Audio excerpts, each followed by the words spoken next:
तो hello guys, आज हम लोग देखते हैं एक अलंकार ट्रिक। यह कक्षा 9, 10, 11, 12 किसी भी बोर्ड में आप लोग हैं तो आप लोगों को यह वीडियो बहुत ही इम्पोर्टेंट है। आप लोग उसको चाहते होंगे कि जो हम लोगों को कोई एक ऐसा ट्रिक मिल जाए जिससे हम लोग पूरे अलंकार को याद कर सकते हैं। जी हाँ दोस्तों, आप लोग सही सुने। तो चलिए इस वीडियो आप लोगों को मैं बताता हूँ एक अलंकार का ट्रिक। ठीक, अलंकार दो शब्दों से मिलकर बना होता है। अलम अर्थात आभूषण प्लस कार। ठीक, जो भूषित करे वह अलंकार होता है। मतलब जो कोई भी शब्द है, शब्द जो कोई भी वाक्य है वह शब्द को सजाता है, उसे अलंकार कहते हैं। ठीक, यहाँ अलम का अर्थ होता है आभूषण। मतलब जो किसी वाक्य को आभूषित करे या सजाता है उसे हम लोग अलंकार कह सकते हैं। ठीक, यह टूटे फूटे भाषा में आप लोग कह सकते हैं कि जो किसी भी वाक्य को सजाता है उसे हम लोग अलंकार कहते हैं। ठीक, हिंदी साहित्य में अलंकार प्रमुख प्रकार के होते हैं, मतलब मुख्य प्रकार के होते हैं। अब इसका जो प्रकार है वह हम लोग देखते हैं। जो इसमें पहला है वह है अनुप्रास अलंकार। ठीक, दूसरा है यमक अलंकार और तीसरा है श्लेष्म अलंकार और चौथा है अतिशयोक्ति अलंकार और जो पांचवा है वह है रूपक अलंकार और जो छठा है वह है उपमा अलंकार। ठीक, और सातवां है उत्प्रेक्षा अलंकार और आठवां है भ्रांतिमान अलंकार। तो चलिए आज हम लोग इस अलंकार को पूरे ही वीडियो में आप लोग समझ लेते हैं और इसके पहचानने के लिए एक ट्रिक है, उसको पहले देखते हैं। ठीक है, अलंकार को पहचानने करने के लिए 8 पंक्ति का आप लोग को एक पोयम है उसको याद करना पड़ेगा, वरना आप लोगों को कुछ नहीं हो सकता। ठीक, चलिए इस पोयम को याद कर लेते हैं और उसके बाद तो हम लोग समझी जाएंगे। यह बोर्ड परीक्षा में इम्पॉर्टेंट है, इसलिए आप लोग इसको याद कर लीजिए। आप लोग को समझने में आपको कठिनाई नहीं होगी। आप लोग किसी भी मेरिट में चले जाएं, अगर आप लोग को अलंकार पूछेगा तो इसी पोयम के बेस पर ही पूछेगा। आप लोग इस पोयम को याद रहेगा तो इसको आप लोग कर सकते हैं। तो जो पोयम क्या है, बार बार एक वर्ड जो आए अनुप्रास की भाषा और यमक में जोड़ा आकर अलग अर्थ दर्शाया।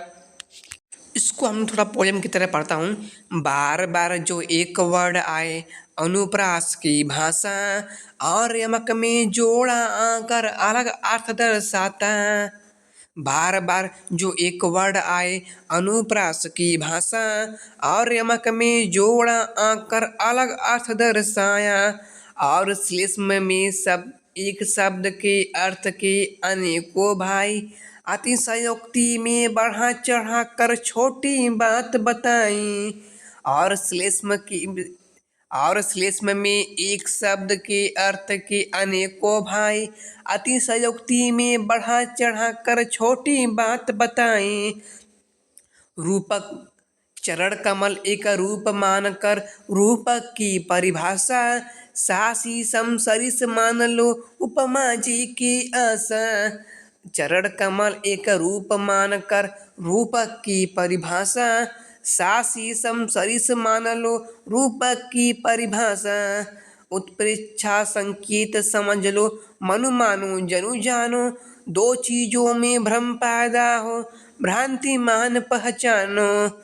उत्प्रेक्षा संकेत समझ लो मनु मानो जनु जानो दो चीजों में भ्रम पैदा हो भ्रांति मान पहचानो। ठीक, उसके बाद और है, तो चलिए आप लोग देखते हैं अनुप्रास अलंकार। ठीक, अनुप्रास अलंकार बहुत ही इम्पोर्टेंट है। ठीक, इसको आप लोग याद कर लीजिए और यह मैं दावे के साथ कर रहा हूँ कि यह बोर्ड परीक्षा में कई बार पूछा गया है, इसलिए आप लोग इसको हल्के में कभी मत लीजिएगा। ठीक, जहाँ एक शब्द या वर्ड बार बार हो या अनेकों बार होता है वहाँ पर अनुप्रास अलंकार होता है। देखिए पहले पंक्ति में बार बार जो एक वर्ड आए अनुप्रास की भाषा, मतलब यहाँ पर एक शब्द के बार बार आ रहा है, कोई भी शब्द बार बार आ रहा है वहाँ पर अनुप्रास अलंकार हो जाता है। ठीक, इसलिए कह रहा हूँ इस पोयम को याद कर लीजिएगा एक पोयम की तरह। मैं लास्ट में उस पोयम को पूरे एक डिटेल में बनाऊंगा, आप लोग उसको अच्छे से कर लीजिएगा। ठीक है, इसका एग्जाम्पल है मधुर मधुर मुस्कान मनोहर मनुज वेश की उजियाला। मधुर मधुर मुस्कान मनोहर मनुज वेश का उजियाला। ठीक है, ऊपर देंगे उदाहरण में आप लोग देख सकते हैं जो म है वह बार बार आ रहा है। देखिए यहाँ पे मधुर मधुर मुस्कान मनोहर मनुज वेश का उजियाला। देखिए यहाँ पे देख रहे हैं ना, यहाँ पे म जो है वह बार बार आ रहा है, इसलिए यहाँ पर अनुप्रास अलंकार हो सकता है। ठीक,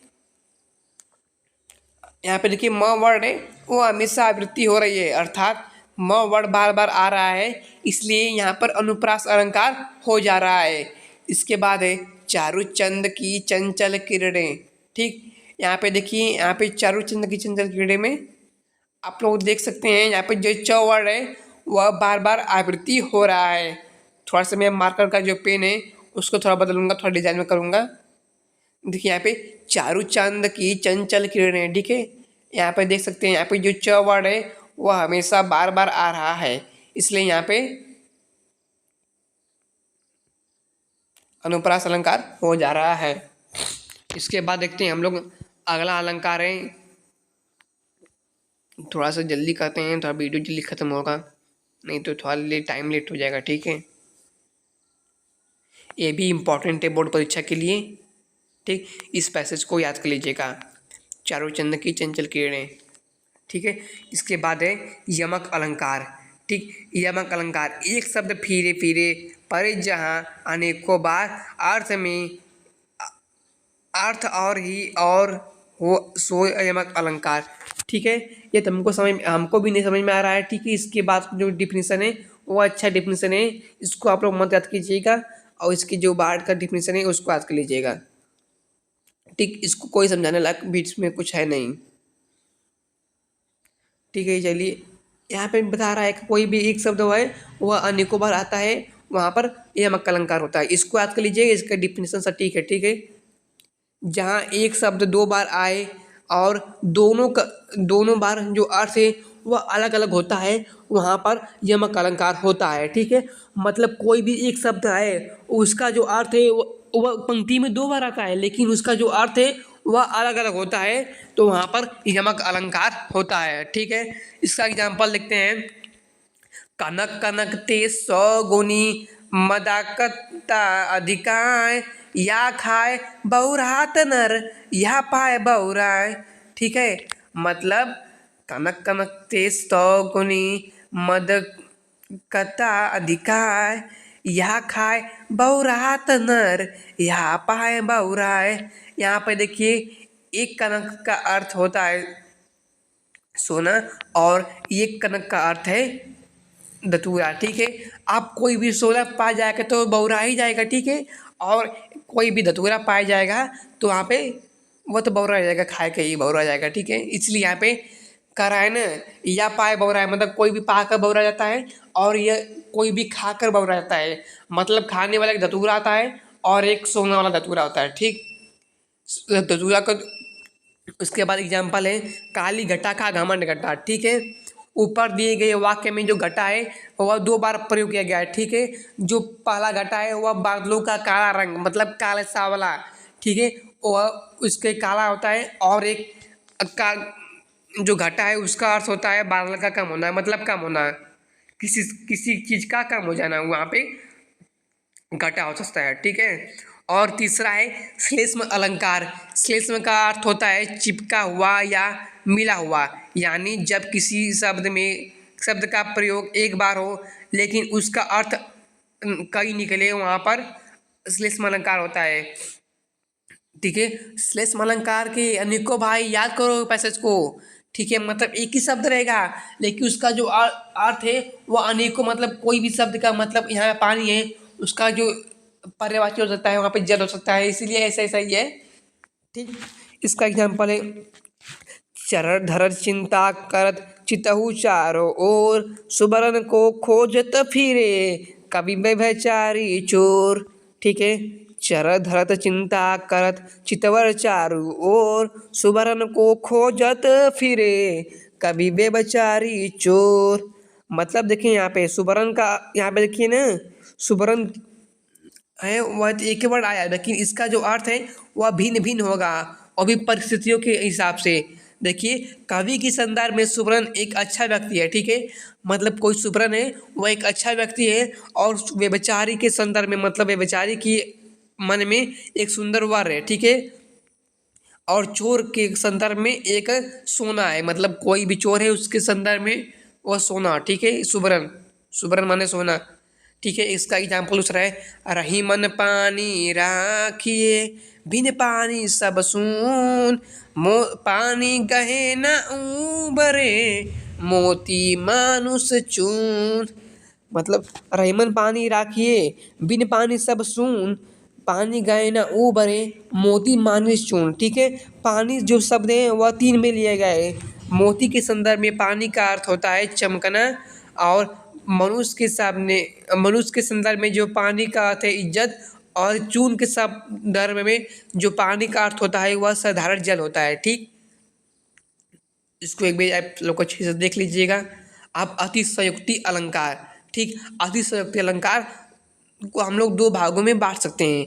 जो पहला है अतिश और उक्ति, मतलब बढ़ा चढ़ाकर कहना, मतलब याद करो, बढ़ा चढ़ाकर जो अतिशयोक्ति ने बढ़ा चढ़ाकर छोटी बात बताई, मतलब कोई भी चीज़ है वह अलंकार में, अतिशयोक्ति अलंकार में बढ़ा चढ़ाकर बात बताता है, ठीक है। काव्य में जहाँ पर किसी बात को बढ़ा चढ़कर कहा जाता है वहाँ पर अतिशयोक्ति अलंकार हो रहा है, ठीक है। इसका एग्जाम्पल देखते हैं। इसका एग्जाम्पल है, हनुमान की पूछ में न लग पाई आग, सारी लंका जल गई देख निशाचर भाग। मतलब देख रहे हैं यहाँ पे, मतलब हनुमान की जो पूछ में आग लगा ही नहीं, ठीक है। वह तभी सारी जो लंका है वह कैसे जल गई यार। और इसी जो कोई जिस जो रास्ते से वो सब लोग भाग जा रहे हैं, ठीक है। मतलब यहाँ पे देखिए कोई भी चीज़ है उसको बढ़ा दिया है, अधिक बढ़ा दिया है, फेंक दिया है, यहाँ पे देखिए फेंक रहा है, ठीक है। इसलिए वहाँ पे भाव होता है। इसके बाद है रूपक, जहाँ उपमेय में उपमा की आरोप किया जाता है वहाँ पर रूपक अलंकार होता है, यानी उपमेय और उपमान में कोई अंतर न दिखाई पड़े, ठीक है। मतलब उपमेय और उपमान में कोई भी मतलब है उसमें कोई भी अंतर ही नहीं दिखे, मतलब आप हैं और हम हैं उसमें कोई अंतर नहीं दिख रहा है, तो वहाँ पर उपमेय उपमा अलंकार हो जा रहा है, ठीक है। इसका एग्जाम्पल है, तो इसका एग्जाम्पल देख लेते हैं। पायो जी मैंने राम रतन धन पायो, ठीक है। पायो जी मैंने राम रतन धन पायो, ठीक। राम नाम का रतन धन है वह आरोप रहा है, मतलब राम रतन जो है मतलब उस रतन को मतलब है उसको हम लोग पा ले रहे हैं, ठीक है। यहाँ पर रूपक अलंकार हो रहा है। आयो बसंत, आयो मांत बसंत, मतलब देखिए यहाँ पे एग्जाम्पल है, आयो मांत बसंत, बांध की सवारी बसंत आगमन का आरोप होने से यहाँ पर रूपक अलंकार हो जा रहा है। इसके बाद है, जलता है ये जीवन पतंग, मतलब यह जीवन उपमेय है और पतंग उपमान है, किंतु रूपक अलंकार के कारण जीवन उपमेय और पतंग उपमान का आरोप कर दिया जा रहा है, ठीक है। इसको अच्छे से पढ़ लीजिएगा।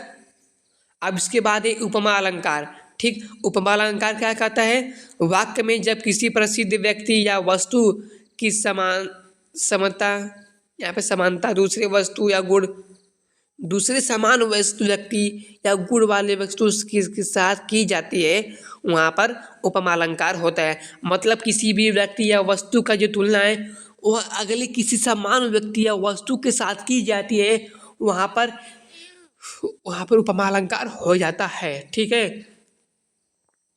इसका एग्जाम्पल हम लोग आगे देखते हैं, थोड़ा से टाइम लेगा ही, और ये वीडियो कम से कम 18 या 19 मिनट की वीडियो बनेगी, ठीक है।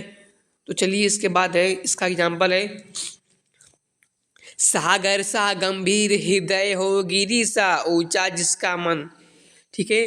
सागर सा गंभीर हृदय हो गिरी सा ऊंचा जिसका मन, मतलब सागर तथा गिरी उपमान है और मन और हृदय उपमेय है।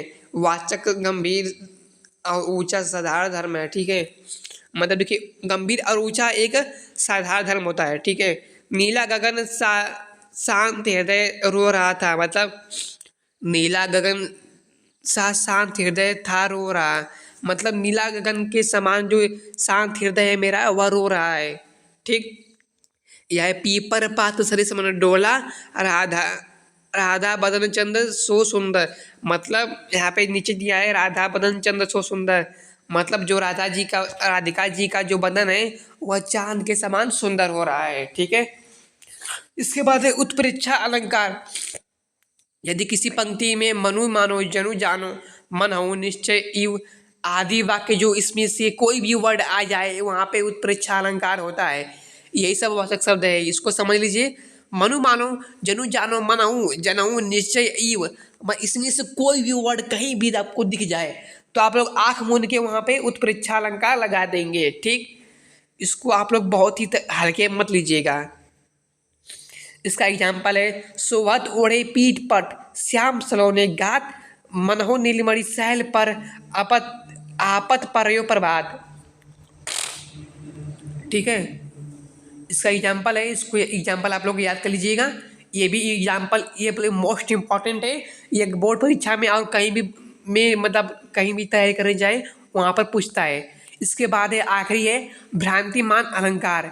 जब एक जैसा दिखाई देने के कारण कोई वस्तु या व्यक्ति को आप लोग वही मान लेते हैं वहाँ पर, या उसका जो समानता दे देते हैं वहाँ पर भ्रांतिमान अलंकार होता है। मतलब दो चीजों में भ्रम पैदा हो, भ्रांतिमान पहचानो, याद करो उस पैसेज को।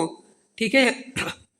मतलब जहाँ पे दो चीजों में भ्रम पैदा होता है वहाँ पे भ्रांतिमान अलंकार होता है। इसका जो एग्जाम्पल है उस एग्जाम्पल को हम लोग देख सकते हैं। नाक का मोती अधर की क्रांति सी बीज दामिर का समझकर भ्रांति से देखकर साहस हुआ। ओहो सॉरी, छोड़ी जाने दीजिए। आप लोग उसका स्क्रीनशॉट में लीजिए तो उसको सही है, नहीं तो वीडियो को पीछे देख कर एक बार पढ़ लीजिएगा। ठीक है। इतना टाइम नहीं है क्योंकि यहाँ पे देखिए 18 मिनट होने वाला है। ठीक। इसका जो ठीक है आप लोग इसको पढ़ लीजिए, इसका स्क्रीनशॉट में लीजिए, आप लोग अपने इससे पढ़ लीजिएगा। अब इस जो इसका जो एक पोएम है उसको हम लोग एक बार अच्छे स्क्रीन से देखते हैं और इसको पोएम को हम लोग बता रहा हूँ, तो बहुत ही इम्पोर्टेंट पोएम है। आप लोग इसको आप लोग हल्के मत लीजिएगा। ठीक है। ये बहुत ही इम्पोर्टेंट अलंकार है, आप लोग इसको अच्छे से याद कर लीजिएगा। इसका जो पैसेज है, बार बार जो एक वर्ड आया अनुप्रास की भाषा और यमक में जोड़ आकर अलग अर्थ दर्शाया। बार बार एक वर्ड जो आए अनुप्रास की भाषा और यमक में जोड़ा आकर अलग अर्थ दर्शाया। और श्लेष में एक शब्द के अर्थ के अनेकों भाई अतिशयोक्ति ने बढ़ा चढ़ा कर छोटी बात बताई। और श्लेष में एक शब्द के अनेकों भाई अतिशयोक्ति ने बढ़ा चढ़ा कर छोटी बात बताई। चरण कमल एक रूप मान का रूपा की परिभाषा सासे समसरिस मान लो उपमा जी की आशा। उत्प्रेक्षा संकेत समझ लो मनु मानो जनु जानो दो चीजों में भ्रम पैदा हो भ्रांतिमान पहचानो। ठीक है। इसको आप लोग याद कर लीजिए और thank you for watching my video and please support me please.